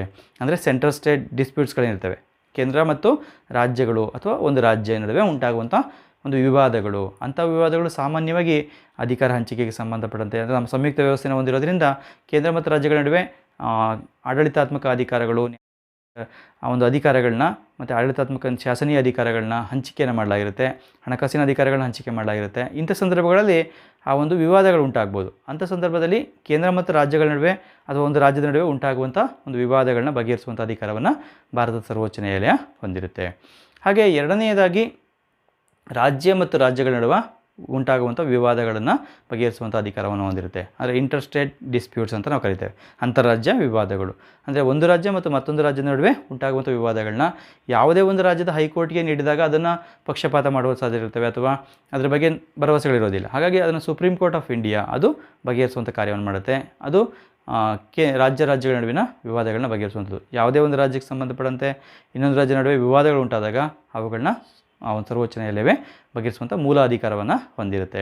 ಹಾಗೆ ನಾವು ನೋಡೋ ಸಂದರ್ಭದಲ್ಲಿ ಸಂವಿಧಾನದ 32ನೇ ವಿಧಿಯನ್ವಯ ಭಾರತದ ಪ್ರಜೆಗಳ ಮೂಲಭೂತ ಹಕ್ಕುಗಳನ್ನು ರಕ್ಷಿಸುವ ನಿಟ್ಟಿನಲ್ಲಿ ರಿಟ್ ಆಜ್ಞೆಗಳನ್ನ ಹೊರಡಿಸುವ ಸಂದರ್ಭದಲ್ಲಿ ಮೂಲ ಅಧಿಕಾರವನ್ನು ಹೊಂದಿದೆ. ಅಂದರೆ ಯಾವುದಾದ್ರೂ ಮೂಲಭೂತ ಹಕ್ಕುಗಳು ಉಲ್ಲಂಘನೆಯಾದಂಥ ಸಂದರ್ಭದಲ್ಲಿ, ಅಂಥ ಸಂದರ್ಭದಲ್ಲಿ ಯಾರು ಮೂಲಭೂತ ಹಕ್ಕುಗಳಿಂದ ವಂಚಿತರಾಗ್ತಾರೆ ಅವರು ನೇರವಾಗಿ ಸುಪ್ರೀಂ ಕೋರ್ಟ್ಗೆ ಸಂವಿಧಾನದ 32ನೇ ವಿಧಿಯ ಪ್ರಕಾರ ಒಂದು ಅರ್ಜಿಯನ್ನು ಸಲ್ಲಿಸಿ ಒಂದು ಆದೇಶವನ್ನು ಪಡ್ಕೊಳ್ಳಿಕ್ಕೆ ಸಾಧ್ಯ ಇರುತ್ತೆ. ಅಂಥ ಸಂದರ್ಭಗಳಲ್ಲೂ ಕೂಡ ಮೂಲಭೂತ ಹಕ್ಕುಗಳ ರಕ್ಷಣಾ ಸಂಬಂಧಪಟ್ಟಂತೆ ಸುಪ್ರೀಂ ಕೋರ್ಟ್ ಮೂಲ ಅಧಿಕಾರ ವ್ಯಾಪ್ತಿಯನ್ನು ಹೊಂದಿರುತ್ತದೆ ನಾವು ಕಾಣ್ತೀವಿ. ಅದನ್ನು dispute related to fundamental rights ಅಂತ ನಾವು ಅದನ್ನು ಹೇಳ್ಬೋದು. ಹಾಗೆ ನಾಲ್ಕನೆಯದಾಗಿ ಸಂವಿಧಾನವನ್ನು ಅರ್ಥೈಸುವಂಥ ಒಂದು ಅಧಿಕಾರವನ್ನು ಸರ್ವೋಚ್ಚ ನ್ಯಾಯಾಲಯದ ಮೂಲ ಅಧಿಕಾರ ವ್ಯಾಪ್ತಿಯಲ್ಲಿ ಗಮನಿಸಲಿಕ್ಕೆ ಸಾಧ್ಯ. ಅಂದರೆ case related to the constitution, ಅಂದರೆ ಸಂವಿಧಾನವನ್ನು ಅರ್ಥೈಸುವಂಥ ಯಾವುದೇ ವಿಚಾರಗಳು ಬಂದಾಗ ಅದರ ಬಗ್ಗೆ ಅಂತಿಮವಾದಂಥ ಒಂದು ಅಧಿಕಾರ ಯಾರಿಗಿರುತ್ತೆ ಅಂದಾಗ ಸುಪ್ರೀಂ ಕೋರ್ಟ್ಗೆ ಇರುತ್ತೆ. ಈ ಬಗ್ಗೆ ನೇರವಾಗಿ ತಾನೇ ಆ ಒಂದು ಸುಪ್ರೀಂ ಕೋರ್ಟ್ ಪ್ರಕರಣಗಳನ್ನ ಸ್ವೀಕರಿಸಿ ಇತ್ಯರ್ಥಪಡಿಸುವಂಥ ಅಧಿಕಾರವನ್ನು ಕೂಡ ಹೊಂದಿರುತ್ತೆ. ಕೆಲವಾರು ಸಂದರ್ಭದಲ್ಲಿ ಆ ಒಂದು ರಾಜ್ಯಗಳ ಒಂದು ಹೈಕೋರ್ಟ್ಗಳು ಕೂಡ ಒಂದು ಸಂವಿಧಾನದ ಒಂದು ವಿಷಯಕ್ಕೆ ಸಂಬಂಧಪಟ್ಟಂತೆ ಪ್ರಕರಣಗಳು ಸ್ವೀಕರಿಸ್ತವೆ. ಆದರೆ ಸ್ವೀಕರಿಸಿದ ನಂತರ ಅಂತಿಮವಾಗಿ ಅಲ್ಲಿ ನಾವು ಬಗೆಹರಿಸುವಂಥ ಅಧಿಕಾರವನ್ನು ಸುಪ್ರೀಂ ಕೋರ್ಟ್ ಹೊಂದಿರುತ್ತೆ. ಹಾಗೆ ಸುಪ್ರೀಂ ಕೋರ್ಟ್ ನೇರವಾಗಿ ಸಂವಿಧಾನಾತ್ಮಕ ಪ್ರಕರಣಗಳನ್ನ ಸ್ವೀಕರಿಸಿ ವಿಚಾರಣೆ ಮಾಡುವಂಥ ಅಧಿಕಾರವನ್ನು ಕೂಡ ಹೊಂದಿರುತ್ತೆ. ಸಂವಿಧಾನದ ಅರ್ಥವಿವರಣೆಗೆ ಸಂಬಂಧಪಟ್ಟಂಥ ವಿಚಾರಗಳನ್ನ ಬಗೆಹರಿಸುವಂಥ ಅಧಿಕಾರವನ್ನು ಹೊಂದಿರುತ್ತೆ. ಹಾಗೆ ಇನ್ನೊಂದು ಅಧಿಕಾರ ಅಂತಂದರೆ ಅದು ಶಾಸಕಾಂಗ ರೂಪಿಸಿದಂಥ ಒಂದು ಶಾಸನಗಳು ಮತ್ತು ಒಂದು ಆದೇಶಗಳು ಸಂವಿಧಾನಕ್ಕೆ ಅನುಗುಣವಾಗಿವೆಯೇ ಇಲ್ಲವೇ ಎಂಬಂಥ ಸಂವಿಧಾನ ಬದ್ಧತೆಯನ್ನು ಪರಿಶೀಲನೆ ಮಾಡುವಂಥದ್ದು. ಅಂದರೆ ಕಾನ್ಸ್ಟಿಟ್ಯೂಷನಲ್ ವ್ಯಾಲಿಡಿಟಿ ಆಫ್ ಲಾ, ಅಂದರೆ ಶಾಸಕಾಂಗ ರೂಪಿಸಿದಂಥ ಶಾಸನಗಳು ಅಥವಾ ಕಾರ್ಯಾಂಗವಡಿಸಿದಂಥ ಆದೇಶಗಳು ಸಂವಿಧಾನಕ್ಕೆ ಅನುಗುಣವಾಗಿವೆಯೇ ಇಲ್ಲವೇ ಎಂಬುದನ್ನು ಪರಿಶೀಲನೆ ಮಾಡಿ ಒಂದು ವೇಳೆ ಅವುಗಳು ಸಂವಿಧಾನಕ್ಕೆ ವಿರುದ್ಧವಾಗಿದ್ದರೆ ಅವುಗಳನ್ನ ಅನೂರ್ಜಿತಗೊಳಿಸುವಂಥ ಅಧಿಕಾರವನ್ನು ಕೂಡ ಭಾರತದ ಸರ್ವೋಚ್ಚ ನ್ಯಾಯಾಲಯ ಹೊಂದಿರುತ್ತೆ. ಈ ವಿಷಯಕ್ಕೆ ಸಂಬಂಧಪಟ್ಟಂತೆ ಕೂಡ ನೇರವಾಗಿ ಪ್ರಕರಣಗಳು ಸ್ವೀಕರಿಸಿ ವಿಚಾರಣೆ ಮಾಡುವಂಥ ಅಧಿಕಾರವನ್ನು ಹೊಂದಿರುತ್ತೆ. ಹಾಗಾಗಿ ಇದು ಮೂಲ ಅಧಿಕಾರ ವ್ಯಾಪ್ತಿಯಲ್ಲಿ ಬರುವಂಥದ್ದು ನಾವು ಗಮನಿಸ್ತೇವೆ. ಹಾಗೆ ಇನ್ನೊಂದು ರೀತಿಯ ಒಂದು ಅಧಿಕಾರ ಅಂತಂದರೆ ಅದು ಮಾನವೀಯ ಅಧಿಕಾರ. ಮೂಲ ಅಧಿಕಾರ ನೋಡಿದ್ವಿ, ಈಗ ಎರಡನೇದು ಮಾನವೀಯ ಅಧಿಕಾರ. ಅಂದರೆ ಅಪೀಲಿನ ಒಂದು ಅಧಿಕಾರ ಅಂತ ಕೂಡ ನಾವು ಇದನ್ನು ಹೇಳ್ತೇವೆ. ಅಪಿಲೇಟ್ ಜ್ಯೂರಿಸ್ಡಿಕ್ಷನ್ ಅಂತ ಈಗ ನಾವು ಇಂಗ್ಲೀಷಲ್ಲಿ ಅದನ್ನು ಹೇಳ್ತೇವೆ. ಅಂದರೆ ಭಾರತದ ಒಂದು ಸರ್ವೋಚ್ಚ ನ್ಯಾಯಾಲಯ ಇದೆ, ಇದು ಮೇಲ್ಮನವಿಯ ಅಂತಿಮ ನ್ಯಾಯಾಲಯ, ಅಪೀಲಿನ ಅಂತಿಮ ನ್ಯಾಯಾಲಯ ಅಂತ ನಾವು ಹೇಳ್ತೇವೆ. ಭಾರತದಲ್ಲಿ ಇತರ ಕೆಳಗಿನ ನ್ಯಾಯಾಲಯಗಳು ನೀಡುವಂಥ ಒಂದು ತೀರ್ಪುಗಳ ವಿರುದ್ಧ ಬರುವಂಥ ಅಪೀಲುಗಳನ್ನು, ಮನವಿಗಳನ್ನು ಸ್ವೀಕರಿಸುವಂಥ ಅತ್ಯುನ್ನತ ನ್ಯಾಯಾಲಯವಾಗಿ ಈ ಒಂದು ಭಾರತದ ಸರ್ವೋಚ್ಚ ನ್ಯಾಯಾಲಯ ಇರುವಂಥದ್ದು ನಾವು ಗಮನಿಸ್ತೇವೆ. ಈ ಒಂದು ಮನವಿಗಳನ್ನ ಬೇರೆ ಬೇರೆ ರೀತಿಯಲ್ಲಿ ಯಾವ್ಯಾವ ರೀತಿಯಲ್ಲಿ ಪ್ರಕರಣಗಳಿಗೆ ಸಂಬಂಧಪಟ್ಟಂಥ ಒಂದು ಮನವಿಗಳು ಬರ್ತವೆ ಅಂತ ನಾವು ನೋಡುವ ಸಂದರ್ಭದಲ್ಲಿ ಮೊದಲನೇದಾಗಿ ಸಂವಿಧಾನಾತ್ಮಕ ವಿವಾದಗಳಿಗೆ ಸಂಬಂಧಪಟ್ಟಂತೆ, ಅಂದರೆ ಯಾವುದೋ ಒಂದು ರಾಜ್ಯದ ಹೈಕೋರ್ಟ್ನಲ್ಲಿ ಸಂವಿಧಾನಾತ್ಮಕ ವಿವಾದಗಳು ಬರ್ತವೆ, ಅವುಗಳನ್ನ ಅಂತಿಮವಾಗಿ ಸುಪ್ರೀಂ ಕೋರ್ಟ್ ಮೇಲ್ಮನವಿ ಸಲ್ಲಿಸಲಿಕ್ಕೆ ಅವಕಾಶ ಇರುತ್ತೆ. ಹಾಗೆ ಸಿವಿಲ್ ವಿವಾದಗಳಿಗೆ ಸಂಬಂಧಪಟ್ಟಂತೆ ಮನವಿ, ಮತ್ತು ಮುಂದೆ ಅದನ್ನು ವಿಸ್ತಾರವಾಗಿ ಹೇಳ್ತೇನೆ. ಹಾಗೆ ಕ್ರಿಮಿನಲ್ ಮೊಕದ್ದಮೆಗಳಿಗೆ ಸಂಬಂಧಪಟ್ಟಂಥ ಒಂದು ಮೇಲ್ಮನವಿಗಳನ್ನು ಸಲ್ಲಿಸ್ಬೋದು. ಹಾಗೆ ಸರ್ವೋಚ್ಚ ನ್ಯಾಯಾಲಯದ ಒಂದು ವಿಶೇಷ ಅನುಮತಿಗೆ ಅನುಗುಣವಾಗಿ ಕೆಲವು ಮನವಿಗಳು ಸಲ್ಲಿಸಲಿಕ್ಕೆ ಅವಕಾಶ ಇರುತ್ತೆ. ಹಾಗೆ ಶಾಸಕಾಂಗ ರಚಿಸಿದಂಥ ಒಂದು ಶಾಸನಗಳು ಸಂವಿಧಾನಕ್ಕೆ ವಿರುದ್ಧವಾಗಿದ್ದಂಥ ಸಂದರ್ಭದಲ್ಲಿ ಶಾಸನಗಳನ್ನ ಆ ಒಂದು ನ್ಯಾಯಾಂಗ ಅಸಿಂಧುಗೊಳಿಸುವಂಥ ಅಧಿಕಾರವನ್ನು ಹೊಂದಿರುತ್ತೆ. ಅಂಥ ಸಂದರ್ಭದಲ್ಲಿ ಆ ಒಂದು ರಾಜ್ಯ ಹೈಕೋರ್ಟ್ಗಳಲ್ಲಿ ತೀರ್ಮಾನ ಆದಂಥ ಸಂದರ್ಭದಲ್ಲಿ ಅದರ ಬಗ್ಗೆ ಕೂಡ ಸರ್ವೋಚ್ಚ ನ್ಯಾಯಾಲಯಕ್ಕೆ ಮೇಲ್ಮನವಿ ಸಲ್ಲಿಸಲಿಕ್ಕೆ ಅವಕಾಶ ಇರುತ್ತೆ. ಹಾಗೆ ರಾಷ್ಟ್ರಪತಿಗಳು ಮತ್ತು ಉಪರಾಷ್ಟ್ರಪತಿಗಳ ಚುನಾವಣೆಗೆ ಸಂಬಂಧಿಸಿದಂಥ ಒಂದು ವಿವಾದಗಳನ್ನ ಕೂಡ ಆ ಒಂದು ಸ್ವೀಕರಿಸಿ ಮೇಲ್ಮನವಿಗಳನ್ನು ಸ್ವೀಕರಿಸಿ ವಿಚಾರಣೆ ಮಾಡುವಂಥ ಅಧಿಕಾರವನ್ನು ಭಾರತ ಸರ್ವೋಚ್ಚ ನ್ಯಾಯಾಲಯ ಹೊಂದಿರುತ್ತೆ. ಹಾಗೆ ರಾಜ್ಯ ವಿಧಾನಸಭೆ ವಿಸರ್ಜನೆಗೆ ಸಂಬಂಧಿಸಿದಂತೆ ಉಂಟಾಗುವಂಥ ಒಂದು ವಿವಾದಗಳು, ಅದಕ್ಕೆ ಸಂಬಂಧಪಟ್ಟಂತೆ ಕೂಡ ಈ ಒಂದು ವಿವಾದಗಳನ್ನ ಸ್ವೀಕರಿಸಿ ವಿಚಾರಣೆ ಮಾಡುವಂಥ ಅಧಿಕಾರವನ್ನು ಸರ್ವೋಚ್ಚ ನ್ಯಾಯಾಲಯ ಹೊಂದಿರುವಂಥದ್ದು ನಾವು ಗಮನಿಸ್ತೇವೆ. ಇತರ ಪಕ್ಷಾಂತರ ನಿಷೇಧ ಕಾಯ್ದೆಗೆ ಅನುಗುಣವಾಗಿ ರಾಜ್ಯ ಒಂದು ನ್ಯಾಯಾಲಯ ನೀಡಿದಂಥ ತೀರ್ಪಿನ ವಿರುದ್ಧ ಒಂದು ಅಪೀಲುಗಳನ್ನು ಸ್ವೀಕರಿಸಿ ವಿಚಾರಣೆ ಮಾಡುವಂಥ ಅಧಿಕಾರವನ್ನು ಕೂಡ ಒಂದು ಸರ್ವೋಚ್ಚ ನ್ಯಾಯಾಲಯ ಹೊಂದಿರುವಂಥದ್ದು ನಾವು ಗಮನಿಸ್ತೇವೆ. ಅದರಲ್ಲಿ ನಾವು ಮೊದಲನೇದಾಗಿ ಮೇಲ್ಮನವಿ ಅಧಿಕಾರಗಳಲ್ಲಿ ಮೊದಲನೇದಾಗಿ ನೋಡುವಂಥದ್ದು ಸಂವಿಧಾನಾತ್ಮಕ ವಿವಾದಗಳು. ನೋಡಿ, ಸಂವಿಧಾನದ 132ನೇ ವಿಧಿಯನ್ವಯ ಉಚ್ಚ ನ್ಯಾಯಾಲಯವು ದೃಢೀಕರಿಸಿದಂಥ ಒಂದು ಸಂವಿಧಾನದ ವಿಶ್ಲೇಷಣೆಗೆ ಸಂಬಂಧಿಸಿದಂಥ ಒಂದು ಮೊಕದ್ದಮೆಗಳನ್ನ ಸರ್ವೋಚ್ಚ ನ್ಯಾಯಾಲಯ ವಿಚಾರಣೆಗೆ ಸ್ವೀಕರಿಸುತ್ತದೆ. ಅಂದರೆ ಯಾವುದೋ ಒಂದು ಉಚ್ಚ ನ್ಯಾಯಾಲಯದಲ್ಲಿ ಒಂದು ಸಂವಿಧಾನಕ್ಕೆ ಸಂಬಂಧಪಟ್ಟಂತೆ ಅರ್ಥ ವಿವರಣೆಗೆ ಸಂಬಂಧಪಟ್ಟಂತೆ ಪ್ರಕರಣ ದಾಖಲಾದಾಗ ಅದಕ್ಕೆ ಸಂಬಂಧಪಟ್ಟಂತೆ ಆ ಒಂದು ಸರ್ವೋಚ್ಚ ನ್ಯಾಯಾಲಯಕ್ಕೆ ಮನವಿಯನ್ನು ಸಲ್ಲಿಸಲಿಕ್ಕೆ ಆ ಒಂದು ಉಚ್ಚ ನ್ಯಾಯಾಲಯ ಒಂದು ಸರ್ಟಿಫಿಕೇಟನ್ನು ಅಥವಾ ದೃಢೀಕರಿಸಿದ ಸಂದರ್ಭದಲ್ಲಿ ಅದನ್ನು ಸರ್ವೋಚ್ಚ ನ್ಯಾಯಾಲಯ ಸ್ವೀಕರಿಸಿ ವಿಚಾರಣೆ ಮಾಡುವಂಥ ಅಧಿಕಾರವನ್ನು ಹೊಂದಿರುತ್ತೆ. ಈ ಒಂದು ವಿಷಯಕ್ಕೆ ಸಂಬಂಧಿಸಿದಂತೆ ಸರ್ವೋಚ್ಚ ನ್ಯಾಯಾಲಯದ ತೀರ್ಪು ಅಂತಿಮವಾಗಿರುತ್ತೆ. ಅಂದರೆ ರಾಜ್ಯ ಉಚ್ಚ ನ್ಯಾಯಾಲಯ ನೀಡಿದಂಥ ತೀರ್ಪಿನ ವಿರುದ್ಧ ಸರ್ವೋಚ್ಚ ನ್ಯಾಯಾಲಯಕ್ಕೆ ಹೋದಾಗ ಅಲ್ಲಿ ಸರ್ವೋಚ್ಚ ನ್ಯಾಯಾಲಯ ಏನು ತೀರ್ಪನ್ನು ಕೊಡುತ್ತೆ ಅದು ಅಂತಿಮವಾದಂಥ ತೀರ್ಪಾಗಿರುತ್ತೆ, ಅದು ಸಂವಿಧಾನದ ಅರ್ಥವಿವರಣೆಗೆ ಸಂಬಂಧಪಟ್ಟಂತೆ. ಹಾಗೆ ಇನ್ನೊಂದು ರೀತಿಯಾದಂಥ ಒಂದು ಮೇಲ್ಮನವಿಗಳು ಅಂತ ಅಂದಾಗ ಸಿವಿಲ್ ವಿವಾದಗಳ ಒಂದು ಮೇಲ್ಮನವಿಗಳನ್ನ ಕಾಣ್ತೇವೆ. ಸಿವಿಲ್ ಕೇಸಸ್ಗೆ ಸಂಬಂಧಪಟ್ಟಂತೆ ಅದಕ್ಕೆ ಸಂಬಂಧಪಟ್ಟಂತೆ ಸಂವಿಧಾನದ 133ನೇ ವಿಧಿಯನ್ವಯ ನಾವು ಇರುವಂಥ ಅವಕಾಶಗಳನ್ನ ಗಮನಿಸ್ಬೋದು. ನೋಡಿ, ಸಿವಿಲ್ ವಿಚಾರಣೆಗಳಲ್ಲಿ ಕಾನೂನಿನ ಒಂದು ಮುಖ್ಯ ಪ್ರಶ್ನೆ ಅಡಗಿದೆ ಎಂಬಂಥ ಒಂದು ಪ್ರಮಾಣ ಪತ್ರವನ್ನು ಉಚ್ಚ ನ್ಯಾಯಾಲಯ ನೀಡಿದಂಥ ಸಂದರ್ಭದಲ್ಲಿ ಸರ್ವೋಚ್ಚ ನ್ಯಾಯಾಲಯ ಅದನ್ನು ವಿಚಾರಣೆ ಮಾಡುವಂಥ ಅಧಿಕಾರವನ್ನು ಹೊಂದಿರುತ್ತೆ. ಸಾಮಾನ್ಯವಾಗಿ ಈ ಒಂದು ಸಿವಿಲ್ ಪ್ರಕರಣಗಳಿಗೆ ಸಂಬಂಧಪಟ್ಟಂತೆ ಸರ್ವೋಚ್ಚ ನ್ಯಾಯಾಲಯ ಒಂದು ನೇರವಾದಂಥ ಅಧಿಕಾರವನ್ನು ಹೊಂದಿರೋದಿಲ್ಲ, ಒರಿಜಿನಲ್ ಪವರ್ನ ಮೂಲ ಅಧಿಕಾರವನ್ನು ಹೊಂದಿರೋದಿಲ್ಲ. ಅಂಥ ಸಂದರ್ಭದಲ್ಲಿ ಉಚ್ಚ ನ್ಯಾಯಾಲಯಗಳು ತೀರ್ಮಾನ ಮಾಡ್ತವೆ. ಅಂಥ ಸಂದರ್ಭದಲ್ಲಿ ಒಂದು ಕಾನೂನಿನ ಮುಖ್ಯ ಪ್ರಶ್ನೆ ಅಡಗಿದೆ ಅದರಲ್ಲಿ ಅಂಥ ಸಂದರ್ಭಗಳು ಬಂದಾಗ ಅದನ್ನು ಸುಪ್ರೀಂ ಕೋರ್ಟ್ ಅರ್ಥೈಸಬೇಕು ಅಂತ ಬಂದಂಥ ಸಂದರ್ಭದಲ್ಲಿ ಆಗ ಅವುಗಳನ್ನು ಒಂದು ಸರ್ಟಿಫಿಕೇಟ್ ನೀಡುವ ಮೂಲಕ ಸುಪ್ರೀಂ ಕೋರ್ಟ್ನಲ್ಲಿ ಮೇಲ್ಮನವಿ ಸಲ್ಲಿಸಲಿಕ್ಕೆ ಅವಕಾಶ ಇರುತ್ತೆ. ಆದರೆ ಈ ಒಂದು ವಿಷಯಗಳಿಗೆ ಸಂಬಂಧಪಟ್ಟಂತೆ ಸುಪ್ರೀಂ ಕೋರ್ಟ್ಗೆ ಹೆಚ್ಚಿನ ಅಧಿಕಾರಗಳು ಇಲ್ಲಿರುವಂಥದ್ದು ನಾವು ಗಮನಿಸ್ತೇವೆ. ಅವುಗಳನ್ನ ಸಾಮಾನ್ಯವಾಗಿ ರಾಜ್ಯ ಹೈಕೋರ್ಟ್ಗಳೇ ಬಗೆಹರಿಸುವಂಥ ಕಾರ್ಯವನ್ನು ಮಾಡ್ತವೆ. ಹಾಗೆ ಮೂರನೆಯ ಒಂದು ಮೇಲ್ಮನವಿಗಳು ಅಂತಂದರೆ ಕ್ರಿಮಿನಲ್ ವಿವಾದಗಳಿಗೆ ಸಂಬಂಧಪಟ್ಟಂಥ ಮೇಲ್ಮನವಿಗಳು. ಸಂವಿಧಾನದ 134ನೇ ವಿಧಿಯನ್ವಯ ಆ ಒಂದು ರಾಜ್ಯ ಹೈಕೋರ್ಟ್ಗಳು ನೀಡಿದಂಥ ಕ್ರಿಮಿನಲ್ ವಿಚಾರಗಳಿಗೆ ಸಂಬಂಧಪಟ್ಟಂಥ ಒಂದು ತೀರ್ಪುಗಳ ಮೇಲೆ ಸರ್ವೋಚ್ಚ ನ್ಯಾಯಾಲಯಕ್ಕೆ ಮೇಲ್ಮನವಿ ಸಲ್ಲಿಸಲಿಕ್ಕೆ ಅವಕಾಶ ಇರುತ್ತೆ. ಇಲ್ಲಿ 3 ಸಂದರ್ಭಗಳನ್ನ ಗಮನಿಸ್ಬೋದು. ಆ ಸಂದರ್ಭಗಳು ಯಾವುದು ಅಂದಾಗ ಮೊದಲನೇದಾಗಿ ಅಧೀನ ನ್ಯಾಯಾಲಯ ಬಿಡುಗಡೆಯ ಒಂದು ತೀರ್ಪನ್ನು ಬದಲಿಸಿ ಉಚ್ಚ ನ್ಯಾಯಾಲಯ ಆರೋಪಿಗೆ ಮರಣದಂಡನೆ ವಿಧಿಸಿದಾಗ. ಅಂದರೆ ಅಧೀನ ನ್ಯಾಯಾಲಯ ಒಬ್ಬ ಆರೋಪಿಯನ್ನು ವಿಚಾರಣೆ ಮಾಡಿ ಅವನನ್ನು ಬಿಡುಗಡೆ ಮಾಡಿರುತ್ತೆ. ಅಂಥ ಸಂದರ್ಭದಲ್ಲಿ ಅಂಥ ಆರೋಪಿಗೆ ಆ ಒಂದು ತೀರ್ಪನ್ನು ಬದಲಿಸಿ ಉಚ್ಚ ನ್ಯಾಯಾಲಯ ಅಂದರೆ ರಾಜ್ಯ ಹೈಕೋರ್ಟ್ ಒಂದು ಮರಣದಂಡನೆ ಶಿಕ್ಷೆ ಕೊಟ್ಟಾದ ಸಂದರ್ಭದಲ್ಲಿ ಅಂಥ ಒಂದು ತೀರ್ಪುಗಳ ವಿರುದ್ಧ ಸಂಬಂಧಿಸಿದಂಥವರು ಸರ್ವೋಚ್ಚ ನ್ಯಾಯಾಲಯಕ್ಕೆ ಮೇಲ್ಮನವಿ ಸಲ್ಲಿಸಲಿಕ್ಕೆ ಅವಕಾಶ ಇರುತ್ತೆ. ಅಂದರೆ ಅಧೀನ ನ್ಯಾಯಾಲಯಗಳು ಕೊಟ್ಟಂಥ ತೀರ್ಪನ್ನು ಬದಲಿಸಿ ಆ ತೀರ್ಪಿಗೆ ವಿರುದ್ಧವಾಗಿ ಉಚ್ಚ ನ್ಯಾಯಾಲಯಗಳು ಮರಣದಂಡನೆ ನೀಡಿದಾಗ ಅಂಥ ಒಂದು ಆರೋಪಿಗಳು ಆ ಒಂದು ಸರ್ವೋಚ್ಚ ನ್ಯಾಯಾಲಯದ ಮೊರೆ ಹೋಗ್ಲಿಕ್ಕೆ ಸಾಧ್ಯ ಇರುವಂಥದ್ದು ನಾವು ಗಮನಿಸ್ತೇವೆ.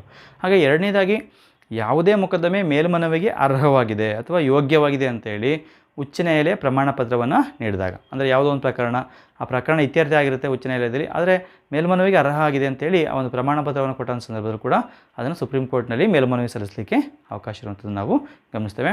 ಹಾಗೆ ಮೂರನೇದಾಗಿ ಅಧೀನ ನ್ಯಾಯಾಲಯದಲ್ಲಿನ ಒಂದು ಮೊಕದ್ದಮೆಯನ್ನು ತಾನೇ ಕೈಗೆತ್ತಿಕೊಂಡು ಉಚ್ಚ ನ್ಯಾಯಾಲಯ ಆರೋಪಿಗೆ ಮರಣದಂಡನೆ ವಿಧಿಸಿದಾಗ, ಅಂದರೆ ಕೆಳಗಿನ ಅಧೀನ ನ್ಯಾಯಾಲಯದಲ್ಲಿ ಒಂದು ಪ್ರಕರಣ ವಿಚಾರಣೆ ನಡೆಯುತ್ತೆ ಇರುತ್ತೆ. ಅಂಥ ಸಂದರ್ಭದಲ್ಲಿ ಆ ಒಂದು ಪ್ರಕರಣವನ್ನು ತನ್ನಲ್ಲಿಗೆ ವರ್ಗಾಯಿಸಿಕೊಂಡು, ಅಂದರೆ ಈಗ ಸರ್ಶಿಯೋರರಿ ಒಂದು ರಿಟ್ ಅರ್ಜಿ ಇರುತ್ತೆ, ಅದರ ಮೂಲಕ ಆ ಒಂದು ತನ್ನಲ್ಲಿಗೆ ವರ್ಗಾಯಿಸಿಕೊಂಡು ಅದನ್ನು ವಿಚಾರಣೆ ಮಾಡಿ ಆರೋಪಿಗೆ ಮರಣದಂಡದ ಶಿಕ್ಷೆ ಕೊಟ್ಟಂಥ ಸಂದರ್ಭದಲ್ಲಿ ಹೈಕೋರ್ಟ್ಗಳು ಆಗ ಅದರ ವಿರುದ್ಧ ಸರ್ವೋಚ್ಚ ನ್ಯಾಯಾಲಯಕ್ಕೆ ಮನವಿ ಸಲ್ಲಿಸಲಿಕ್ಕೆ ಅವಕಾಶ ಇರುವಂಥದ್ದನ್ನು ನಾವು ಗಮನಿಸ್ತೇವೆ.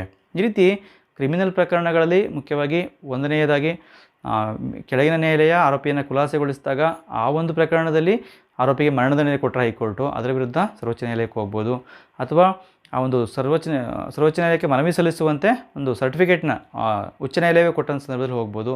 ಹಾಗೆ ಕೆಳಗಿನ ನ್ಯಾಯಾಲಯದಲ್ಲಿ ವಿಚಾರಣೆ ಅಂತ ಇರುವಂಥ ಒಂದು ಪ್ರಕರಣಗಳನ್ನ ಹೈಕೋರ್ಟ್ಗಳು ತಾವೇ ಒಂದು ಕೈಗೆತ್ತಿಕೊಂಡು ಅವುಗಳನ್ನ ಬಗೆಹರಿಸಿ ತೀರ್ಪು ನೀಡಿ ಆರೋಪಿಗೆ ಮರಣದಂಡನೆ ಕೊಟ್ಟರೆ ಆ ಸಂದರ್ಭದಲ್ಲಿ ಅದನ್ನು ಮೇಲ್ಮನವಿ ಸುಪ್ರೀಂ ಕೋರ್ಟ್ನ ಸಲ್ಲಿಸಲಿಕ್ಕೆ ಸಾಧ್ಯ ಆಗುತ್ತೆ.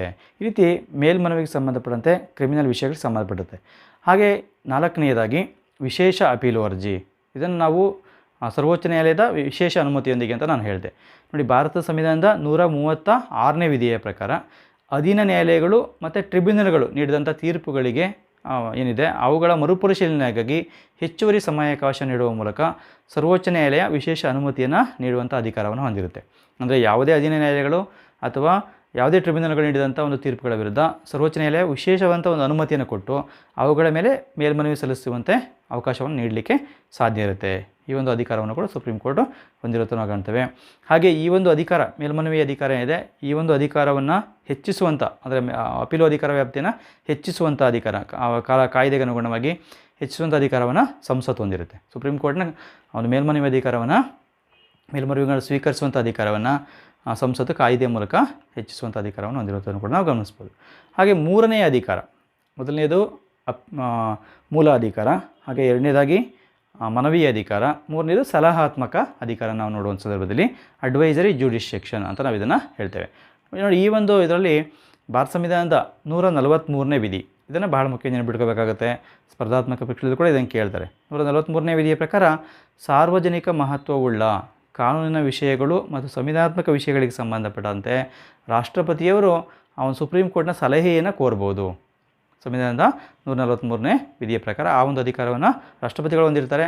ರಾಷ್ಟ್ರಪತಿಗಳು ಸಲಹೆ ಕೋರಿದ ಸಂದರ್ಭದಲ್ಲಿ ಅಂಥ ಒಂದು ಕಾನೂನಿನ ಮಹತ್ವವುಳ್ಳಂಥ ಒಂದು ವಿಷಯಗಳ ಬಗ್ಗೆ, ಹಾಗೆ ಸಂವಿಧಾನಾತ್ಮಕ ವಿಷಯಗಳ ಬಗ್ಗೆ ಸುಪ್ರೀಂ ಕೋರ್ಟ್ ಅಂದರೆ ಸರ್ವೋಚ್ಚ ನ್ಯಾಯಾಲಯ ತನ್ನ ಸಲಹೆಯನ್ನು ನೀಡುವಂಥ ಅಥವಾ ಅಭಿಪ್ರಾಯವನ್ನು ನೀಡುವಂಥ ಒಂದು ಅಧಿಕಾರವನ್ನು ಭಾರತ ಸರ್ವೋಚ್ಚ ನ್ಯಾಯಾಲಯ ಹೊಂದಿರುತ್ತದೆ ನಾವು ಗಮನಿಸ್ತೇವೆ. ಆದರೆ ಭಾರತ ಸರ್ವೋಚ್ಚ ನ್ಯಾಯಾಲಯ ಆ ವಿಷಯಗಳಿಗೆ ಸಂಬಂಧಪಟ್ಟಂತೆ ನೀಡುವಂಥ ಒಂದು ಅಭಿಪ್ರಾಯಗಳು ಅಥವಾ ಸಲಹೆಗಳು, ರಾಷ್ಟ್ರಪತಿಗಳು ನೀಡುವಂಥ ಸಲಹೆಗಳು, ಅವುಗಳು ರಾಷ್ಟ್ರಾಧ್ಯಕ್ಷರಿಗೆ ಬಂಧನಕಾರಿಯಾಗಿರೋದಿಲ್ಲ. ಅಂದರೆ ರಾಷ್ಟ್ರಾಧ್ಯಕ್ಷ ಅದಕ್ಕೆ ಬದ್ಧರಾಗಿರಬೇಕು ಅಂತ ಇಲ್ಲ, ಅವುಗಳನ್ನ ಒಪ್ಪಬಹುದು ಅಥವಾ ಬಿಡ್ಬೋದು. ಆ ಒಂದು ಅಧಿಕಾರವನ್ನು ರಾಷ್ಟ್ರಪತಿಗಳು ಹೊಂದಿರ್ತಾರೆ. ಆದರೆ ಸರ್ವೋಚ್ಚ ನ್ಯಾಯಾಲಯ ಅವರು ಸಲಹೆ ಕೇಳಿದಾಗ ನೀಡುವಂಥ ಒಂದು ಅಧಿಕಾರವನ್ನು ವ್ಯಾಪ್ತಿಯನ್ನು ಹೊಂದಿರುವಂಥದ್ದನ್ನು ಕೂಡ ನಾವು ಗಮನಿಸ್ತೇವೆ.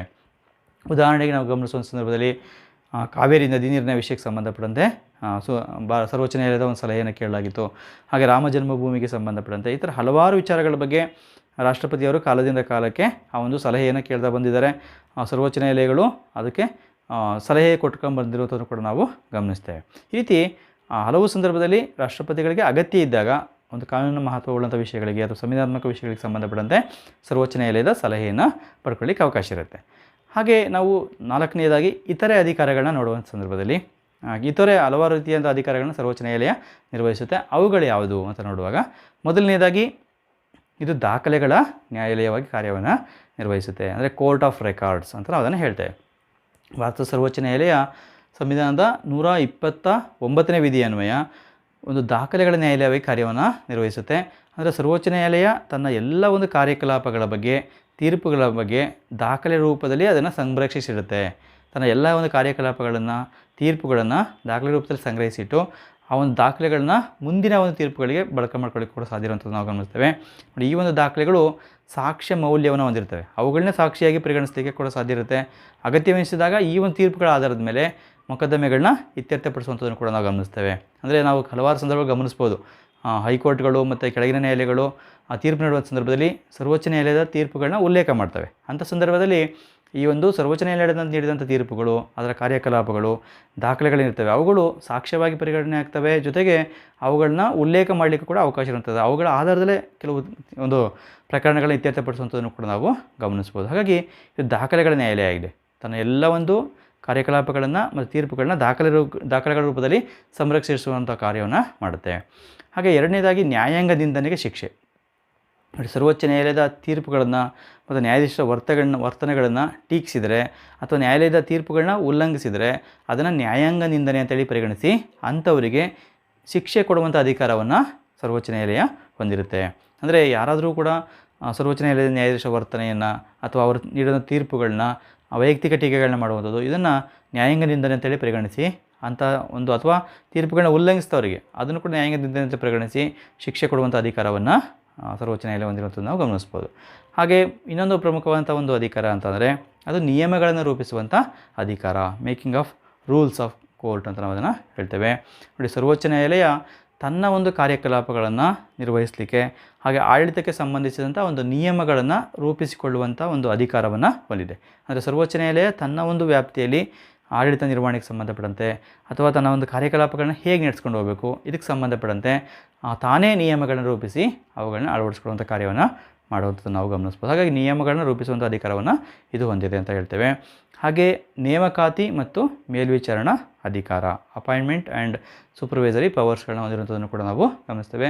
ಸರ್ವೋಚ್ಚ ನ್ಯಾಯಾಲಯದ ಆಡಳಿತ ನಿರ್ವಹಣೆಗೆ ಬೇಕಾಗುವಂಥ ಸಿಬ್ಬಂದಿ ವರ್ಗವನ್ನು ತಾನೇ ನೇಮಕ ಮಾಡಿಕೊಳ್ಳುವಂಥ ಅಧಿಕಾರವನ್ನು ಹೊಂದಿರುತ್ತೆ.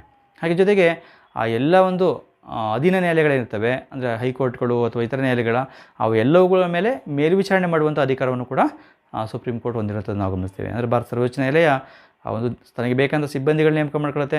ಹಾಗೆ ಜೊತೆಗೆ ರಾಜ್ಯದ ಒಂದು ಇತರ ಅಧೀನ ನ್ಯಾಯಾಲಯಗಳಿರ್ತವೆ, ಇತರ ಎಲ್ಲ ಅಧೀನ ನ್ಯಾಯಾಲಯಗಳು ಅವುಗಳ ಮೇಲೆ ಮೇಲ್ವಿಚಾರಣೆ ಮಾಡುವಂಥ ಅಧಿಕಾರವನ್ನು ಅದು ಹೊಂದಿರುವಂಥದ್ದು ನಾವು ಗಮನಿಸ್ಬೋದು.